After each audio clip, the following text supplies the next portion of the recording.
جێبەجێکردنی پرۆژە خزمەتگوزاریەکانە لە سۆران بە تێچووی زیاتر لە 16 ملیار دینار پرۆژەی خزمەتگوزاری لە سۆران جێبەجێ دەکرێت. بەڵام هاوڵاتیان پێیان وایە لەگەڵ ئەو خزمەتگوزاریانە گوند و ئاواییەکانیش پشتگوێ نەخرێن. هەتا ڕادەشی جێگە دڵخۆشین، بەڵام بەڕاستی گوندەکانش بەراوسخراینە. یعنی ئەگەر ئەو احتیمامی بەوێن دەرێ ئەدرێ بە گوندەکان درێ خەڵکی ئێرە کۆچ ناکە لەوێن دەرێ.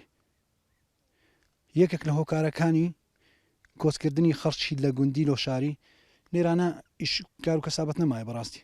تەماتەی ئەەکەی ساغ نابیتەوە، خیاری ئەەکەی ساغ نابیتەوە، جویزت هەیە، هەرمێت هەیە، هەرچیت هەیە ساغ نابیتەوە لەبەرەوەی ئاسایش خۆراک نییە. لۆیە خەڵک لێرانە زیاتر ڕوو لە شاریەکە لێرەش ئێستا ئەو چەندین پرۆژەی خزمەتگوزاری لە سۆران کاتەوە خەڵک ئیشی ئەبی لەوێن دەرێ، بەڵام خەڵک لێرە چ بکە ینی. یعنی ئەگە خزمەتگوزار لە ئێرانەکەی خەڵک لێران چ بکە دەبێ ئەو خزمەتگوزاریان تێدا بکرێ، بەڵام لە هەما کاتیشدا با گوندەکانش ئیمال نەکرێن. یعنی ئەگەر 100 کە پارە سەرفەکەی 175 بارەوەی بەهیچ نەبی 125 لە گوندەکان بی. مەجێگای دەستخۆشێکەوە ئەم پرۆژانە ئێستا دەستی پێکردووە بۆ خزمەتکردنی ناو سۆران، بەڵام ئەمە کیفایەت نییە. بۆ نمونە ئێمە چەندین گوندمان لە دەوری پشتی سۆران هەنا کەوا پێویستیان بە خزمەتگوزاری هەیە، کەوا بە سۆران بەستراونەتەوە، بە تایبەتی گوندە سنووریەکان کەوا لێرەوە لەمە دووە سەرماوسۆڵێکی زۆر ڕوویان تێکات. ئەمە شوا دەکات کەوا خزمەتگوزاریەکانیان پەک بخات. وەستانی پرۆژە خزمەتگوزاریەکان لە ساڵی 2014ەوە بەهۆی قەیرانی دارایی گرفتی زۆری بۆ هاوڵاتیان دروست کردووە.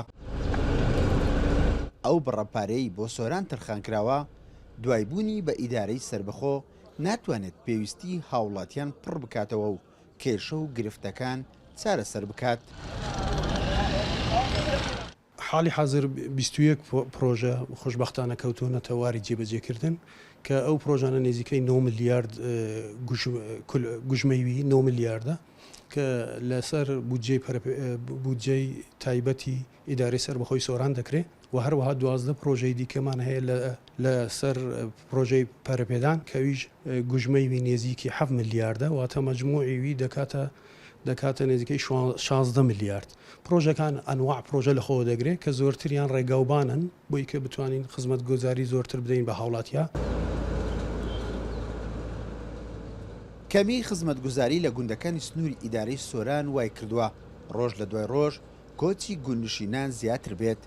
بەپێی هەڵسەنگاندنی تیمە ئەندازیاریەکان ئێستا سۆران پێویستی بە زیاتر لە 120 ملیار دینار هەیە تاوەکو تەواوی پرۆژە تەواو نەکراوەکان و پرۆژە بڕیار لێدراوەکان تەواو بکرێن، کەچی تەنها 17 ملیار دیناری بۆ تەرخانکراوە.